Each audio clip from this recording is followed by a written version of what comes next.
The call came on a Tuesday morning in early October. I was sitting in my sunroom overlooking the Fraser River, watching the salmon boats return to port, when my phone buzzed with a number I didn't recognize. Vancouver area code, but unfamiliar. Mr. Harrison, this is Jennifer Wu from Pacific Trust Bank. I'm calling about a safety deposit box registered to your late wife, Eleanor Harrison. My coffee cup stopped halfway to my lips. Eleanor had been gone for 3 years. Ovarian cancer. 8 months from diagnosis to the end. We'd spent 42 years together, raised 2 sons, built a life in British Columbia that most people would envy. I'm sorry, there must be some mistake. My wife didn't have a safety deposit box. Sir, the box was opened in 2019 at our Burnaby branch. The annual fees have been automatically deducted from a dormant account we just discovered during a system audit. Your name is listed as the secondary holder. I set down my coffee. Through the window, the October fog was rolling in from the water, turning everything gray and uncertain. I had no idea. We'd like you to come in to claim the contents, or close the account. At your convenience, of course. But Mr. Harrison, there's something else. Your wife left specific instructions that the box should only be opened 3 years after her passing. That date was last month. Eleanor had planned something, kept something hidden for 3 years. Even from me. I'll be there tomorrow morning. The drive from our home in White Rock to the Burnaby branch took just over an hour in morning traffic. I'd made this commute thousands of times during my career as a structural engineer, designing bridges and overpasses across the lower mainland. 40 years of building things that would outlast me. Now I was 67 years old, retired, and apparently still discovering secrets about the woman I'd loved since university. The bank manager, a pleasant woman named Mrs. Cheng, led me to a private room. On the table sat a small metal box, already retrieved from the vault. Take your time, Mr. Harrison. I'll be outside if you need anything. Inside the box, I found a USB drive and a sealed envelope with Eleanor's handwriting on the front. Just my name, Harold. Nothing else. I opened the envelope first. A single page, dated 6 weeks before she died. My dearest Harold, if you're reading this, 3 years have passed. I hope the time has helped. I hope you found some peace. But I need to tell you something I couldn't say while I was alive. Something I was too weak and too sick to face. 2 months before I wrote this letter, I was in the hospital for my 3rd round of chemotherapy. The boys thought I was sleeping. The morphine usually knocked me out, but that day it hadn't kicked in yet. I heard them talking in the hallway outside my room. What I heard broke my heart, Harold, and it terrified me for you. The USB drive has the rest. I recorded everything I could remember while I still had the strength. Please believe me. Please protect yourself. I love you. I'm sorry I wasn't brave enough to tell you in person. Forever yours, Eleanor. My hands trembled as I pulled out my laptop and inserted the USB drive. A video file. Eleanor's face appeared on screen, pale and thin, sitting in the hospital bed I remembered so vividly. The date stamp showed July 14th, 3 years ago. Harold, my love, I'm recording this because I don't think I can say it to your face. You love those boys so much. You've always seen the best in them. But I need you to see the truth. She paused, gathering strength. Even through the screen, I could see how much effort it took. I was pretending to sleep when I heard Michael and Kevin in the hallway. Michael said, "How much longer do you think she has?" Kevin answered, "Maybe 2 months. Then we can finally work on Dad." Eleanor's eyes filled with tears on the screen. "They were planning, Harold. They've been planning since I got sick. Michael wants you to invest in his restaurant franchise. I had my friend Patricia look into it. There's no franchise agreement. The company he claims to represent doesn't exist. It's a scam." She coughed, took a sip of water. "Kevin has gambling debts. I found the statements when I was looking for his health card to add to my hospital paperwork. He owes $83,000 to online poker sites and sports betting apps. He's been hiding it from everyone, including his wife Sandra." I paused the video. $83,000. That was almost exactly what Kevin had asked me to lend him last year for what he called investment opportunities. I'd given him $60,000. He said he'd pay it back within 6 months. That was 14 months ago. I pressed play again. They're going to tell you they need help getting back on their feet. They'll make you feel guilty for having money when they're struggling. They'll use your grief against you, Harold. They're waiting for me to die so they can convince you to give them everything we spent 40 years building. Eleanor wiped her eyes. I'm not asking you to hate them. They're still our sons. But please, please be careful. Don't let them destroy what we built. Don't let them take advantage of your kindness. She reached toward the camera. I love you. I'll always love you. Protect yourself, my darling. That's the last thing I can do for you. The video ended. I sat in that bank room for 20 minutes, staring at the frozen final frame of my wife's face. 3 years. 3 years of both sons living in properties I owned. Michael in the basement suite of our White Rock house since Eleanor's funeral. Kevin and Sandra in the laneway house I'd built on the back of our property 2 years ago. Neither paid rent. Both came to me regularly with requests. Car repairs, medical bills, credit card debt, business opportunities. Everything Eleanor had predicted. Everything had happened exactly as she warned. I called my estate lawyer that afternoon, Robert Fraser. We'd worked together for 25 years. Robert, I need to meet with you today. It's urgent. Harold, is everything all right? No, but it will be. Do you know a good private investigator? He was quiet for a moment. I know someone. Former RCMP. Very discreet. What's happened? Eleanor left me a warning from beyond the grave, and I need to find out if she was right. The investigator's name was David Blackwood. Mid-50s, gray beard, the kind of calm demeanor that suggested he'd seen everything and was no longer surprised by human behavior. We met at a Tim Hortons in Surrey, far from White Rock where someone might recognize me. I've done preliminary research, he said, sliding a folder across the table. Your son's digital footprints tell an interesting story. He opened the folder. Inside were printouts, screenshots, financial records. Michael's restaurant franchise, Pacific Coast Kitchen Concepts. The website looks professional, claims partnerships with 3 existing restaurant chains, but there's no corporate registration in British Columbia, no federal business number, no franchise disclosure document, which is legally required in Ontario and Alberta. The address listed is a virtual office in Richmond. Completely fake? Completely fake. He's been showing this to potential investors for 2 years. According to my sources, he's collected approximately $180,000 from various people, including your former colleague, Gerald Thompson. Gerald. We'd worked together at the engineering firm for 15 years. He'd mentioned investing in a restaurant concept last year. I felt sick. What about Kevin? Blackwood turned to the next page. This is worse. He has accounts with 5 online gambling platforms. Total debt across all platforms, $83,400. The number matched Eleanor's letter almost exactly. She'd known. She'd documented it. There's also a line of credit in his name for $45,000, secured against the laneway house. Your laneway house. What? He forged your signature on the guarantee. The bank approved it based on property value. He's 3 months behind on payments. I stared at the documents. My son had committed fraud. Against me. Against the bank. Using property Eleanor and I had built together. I want to install surveillance, Blackwood said. Audio recording devices in the common areas of your home. Legal in BC as long as one party consents, and you're that party. I have a feeling if we listen, we'll hear something useful. I thought about Eleanor's video, about 3 years of being used, about my own home becoming a staging ground for financial exploitation. Do it. The devices were installed on a Saturday when both boys were out. Blackwood's team worked quickly, professionally. Smoke detectors, a clock radio in the kitchen, a picture frame in the living room. 6 devices total, all feeding to an encrypted cloud server. For 4 days, nothing remarkable. Normal conversation, television. Michael's girlfriend Vanessa laughing at something.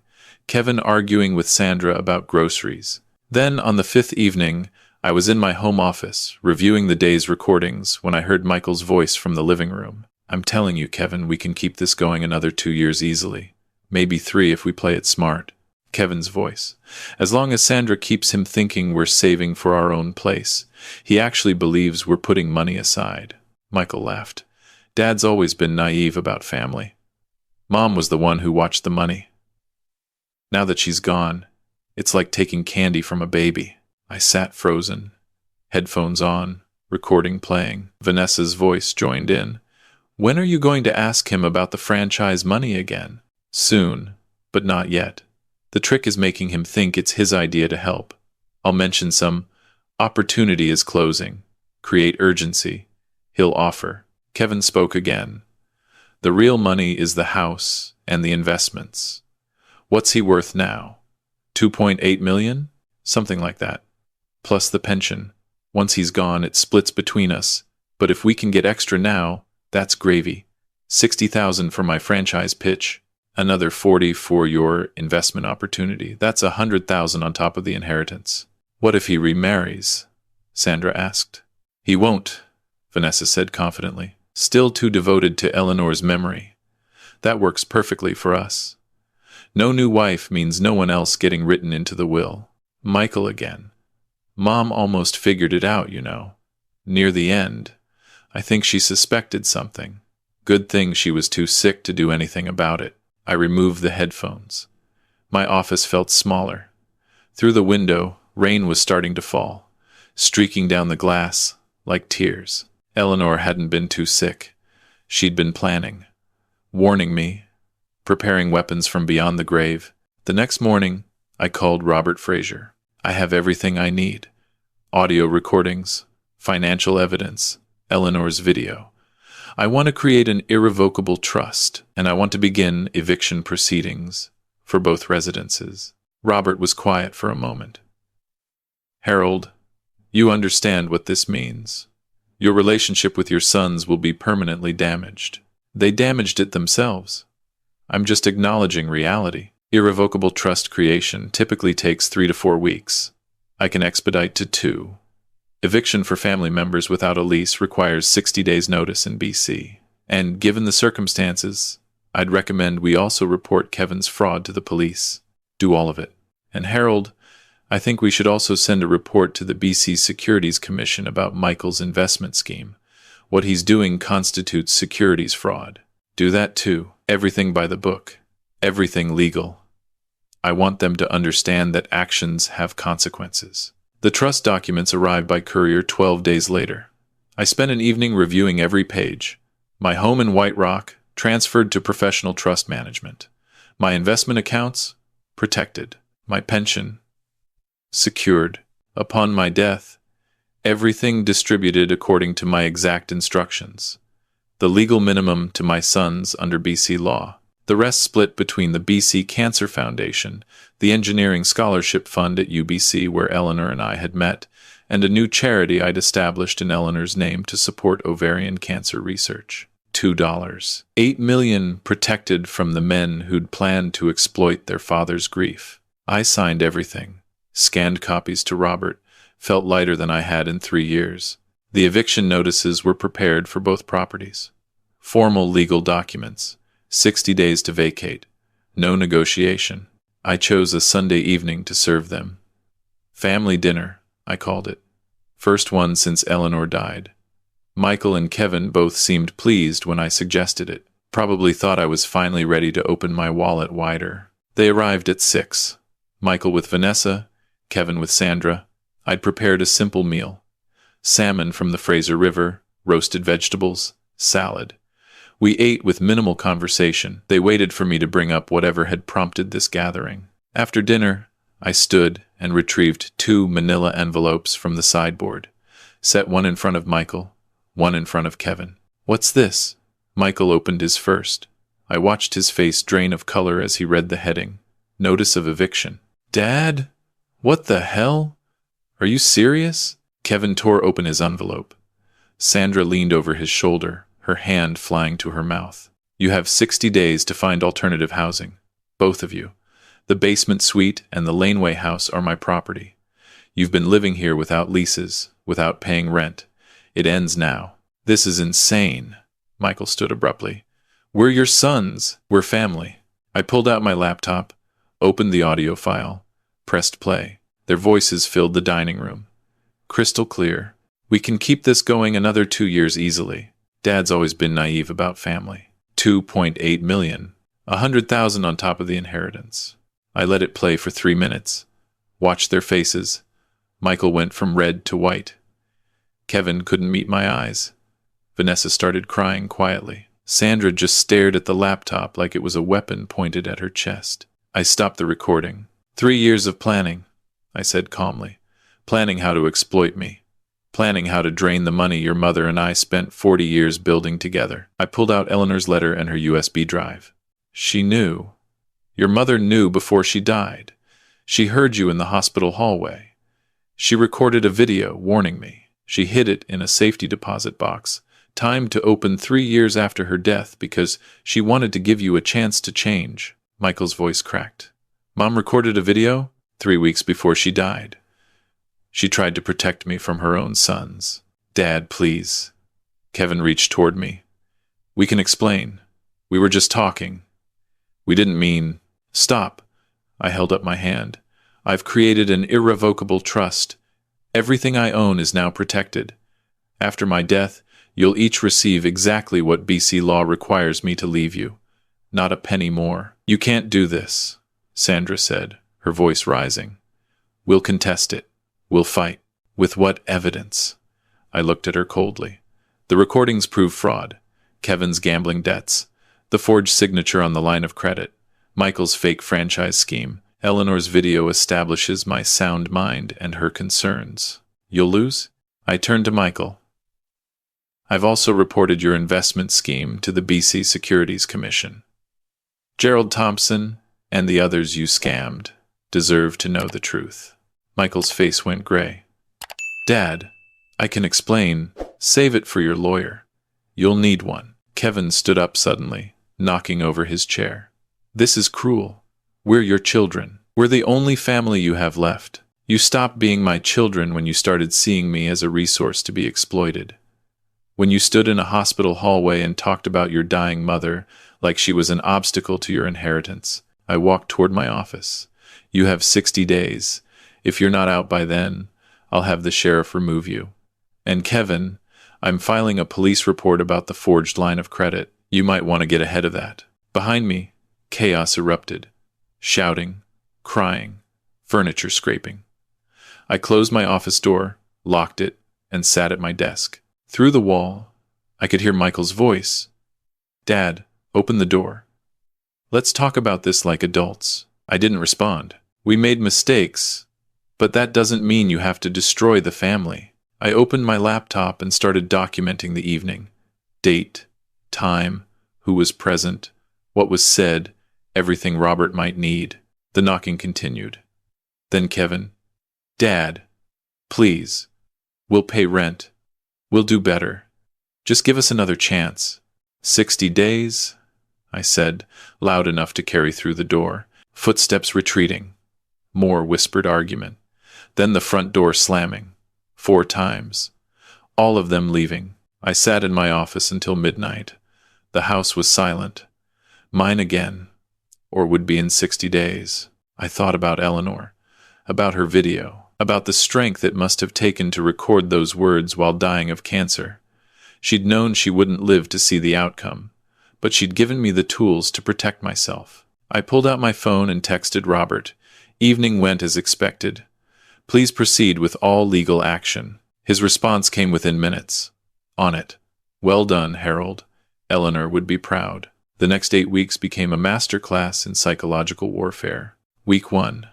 Michael and Kevin enlisted family friends to mediate. My cousin Margaret called. So did Eleanor's sister Patricia. I declined all meetings, explained the situation with documentation, and let them draw their own conclusions. Margaret called back the next day to say she understood. Patricia said she'd suspected something was wrong with the boys for years. Week 2. Kevin hired a lawyer to send threatening letters about elder abuse and undue influence. Robert responded with the recordings, Eleanor's video, and evidence of Kevin's fraud. Kevin's lawyer withdrew from the case within 72 hours. Week 3. Michael attempted reconciliation. Showed up with flowers, coffee from my favorite shop in White Rock, and tears in his eyes. I'm sorry, Dad. I was wrong. Vanessa was pushing me. Can we start over? I accepted the flowers and the coffee. Then I closed the door in his face. Week 4. Kevin tried the illness strategy. Sandra called, hysterical, claiming Kevin had collapsed from stress and was in emergency at Peace Arch Hospital. I sent a fruit basket. Didn't visit. Called the hospital later to check. Kevin had been treated for anxiety and released the same day. Week 5. Both of them staged an intervention. Showed up with a family counselor they'd hired, uninvited, claiming they wanted to heal the family rift. I called the White Rock RCMP for trespassing. They left before the officers arrived. The counselor apologized profusely on her way out, clearly embarrassed to have been used as a prop. Week 6. Desperation. They offered to pay back rent, all of it, $94,000 for the combined residences. I forwarded the offer to Robert, who included it as evidence in the civil suit. Admission of debt. Week 7. They stopped trying to reconcile and started packing. I could hear them through the floors. Boxes being taped, furniture being moved, Kevin and Sandra arguing constantly through the walls of the laneway house. Michael and Vanessa having screaming matches that carried across the yard. Week 8. I hired Blackwood's team again, this time to install a complete security system. Cameras on all entrances, motion sensors, recording equipment. I wanted documentation of everything on eviction day. The 60th day arrived on a cold December morning. Snow on the mountains, frost on the grass. I arranged for Robert and 2 RCMP officers to meet me at 9 o'clock. Official, legal, final. Constable Morrison knocked on the basement suite door. Michael answered in sweatpants and an unwashed t-shirt. Behind him, the suite looked half-packed, boxes everywhere. Vanessa nowhere in sight. Sir, this is a formal eviction. You have until noon to remove all personal belongings. After that, anything remaining becomes abandoned property. We need more time, Michael said flatly. You've had 60 days. Noon is generous.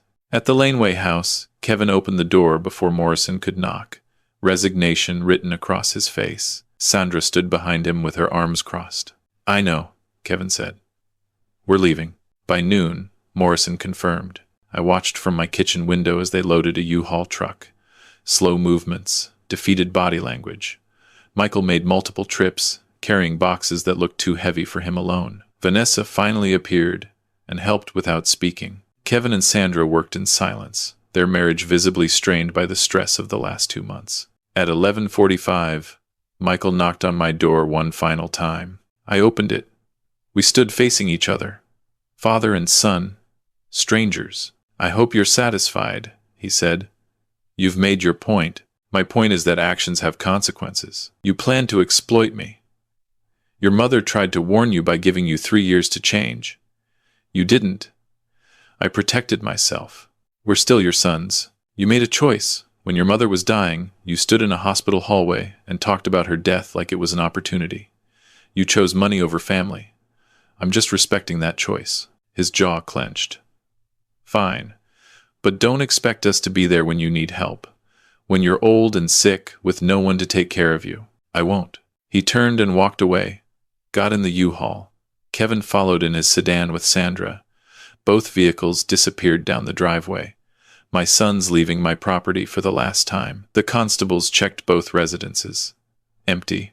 Morrison handed me paperwork. They're officially out. Call if they return without permission. After everyone left, I walked through the empty spaces. The basement suite echoed. The laneway house smelled like cigarette smoke and takeout containers. I opened all the windows, letting the December air clean out 3 years of occupation. My phone buzzed. Text from Michael. This isn't over. I deleted it, then blocked both sons' numbers. The legal proceedings took 5 months. The civil suit for back rent resulted in a judgment of $94,000 against both sons jointly and severally. Neither had the money. The court ordered wage garnishment, 20% of everything they earned for the foreseeable future. The BC Securities Commission investigation into Michael's franchise scheme resulted in a cease and desist order and a $25,000 fine. They also referred the case to the RCMP for criminal investigation. Last I heard, charges were pending. The police report about Kevin's forged signature resulted in charges of fraud and forgery. He pleaded guilty to avoid trial, received a conditional sentence, 2 years less a day, house arrest, community service, a criminal record that would follow him for the rest of his life. The bank that had approved the fraudulent line of credit against my laneway house wrote off the $45,000 debt and sent me a letter of apology. They fired the loan officer who had failed to properly verify my signature. I took no pleasure in their destruction, only relief that Eleanor's warning had been heeded. Spring came to British Columbia. The cherry blossoms bloomed along the streets of White Rock. The salmon returned to the Fraser. Life continued. I started traveling, places Eleanor and I had always planned to visit but never made time for. Vancouver Island in April, the Rockies in May. I took photographs and wrote her letters I would never send. Dear Eleanor, saw Lake Louise today. You were right. It really is that blue. The mountains reflected perfectly in the water. I wished you were here to see it. Thank you for warning me. Thank you for being strong enough to record that video when you were dying. Thank you for loving me enough to protect me from our own sons. I volunteer at the BC Cancer Foundation now. Every Tuesday and Thursday, help families navigate the medical system. Sit with patients during chemotherapy. Simple work, meaningful work. The kind of thing you would have done. I sold the house in July. Too large for one person. Too many memories of sons who had betrayed everything it represented. Bought a smaller place in Tissawasan. 3 bedrooms, view of the water, everything I need. The trust remained intact. Cancer research. Engineering scholarships at UBC. The Eleanor Harrison Foundation for Ovarian Cancer Awareness. Legacy building instead of legacy protecting. On what would have been our 45th anniversary, I visited Eleanor's grave at the Ocean View Cemetery, brought her favorite flowers, daffodils. Sat on the bench beside her headstone. You were right about everything, I said aloud. They were planning it. They were waiting for you to die, but I stopped them. I protected what we built together. The cemetery was quiet, just seagulls and wind through the cedar trees. I'm okay now. Finally okay. Different than before, but okay. I have purpose again. The scholarship fund awarded its first grant last month. A young woman from Surrey, first-generation university student, wants to be a structural engineer like me. She reminded me of you when we first met. I pulled out her letter, now laminated and carried in my wallet. Read it one more time. Thank you for being stronger than me, I whispered. Thank you for the warning. Driving home, I passed a coffee shop on Marine Drive. On impulse, I pulled in. Ordered Eleanor's drink, Earl Grey tea with milk and honey. Sat by the window, watching people pass. An elderly couple walked by, holding hands. Young family with a double stroller, businesswoman on her phone. Normal people, living normal lives. Mine wasn't normal anymore, but it was mine. Protected, honest, free from the exploitation my sons had planned. That evening, my new lawyer called. Different firm, fresh start. Mr. Harrison, the scholarship applications are in. 43 applicants this year. The committee wants your input on the finalists. Send them over. I'd be honored. After we hung up, I opened my laptop. 43 students who needed help pursuing careers in engineering and healthcare. 43 chances to honor Eleanor's memory the right way. Not by enabling entitled children who saw their parents as ATM machines. By helping strangers who valued education and hard work and opportunity. I thought about Michael and Kevin. Wondered briefly where they'd ended up. Then stopped wondering. Their choices. Their consequences. Their lives to live. Mine was here. Small house by the water. Volunteer work.